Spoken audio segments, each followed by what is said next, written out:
गणित कहीदेला बंगरे जितिब किए।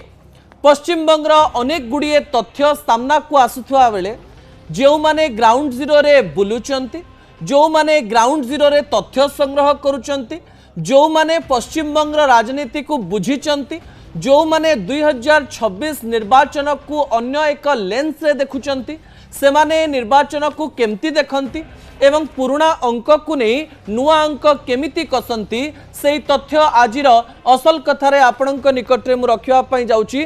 कहा जाए जदि आपणक पश्चिम बंगरे जितिबार अछि ताले मुस्लिम भोटर को आपणक सपक्ष रे आनिबा पई पड़िबो।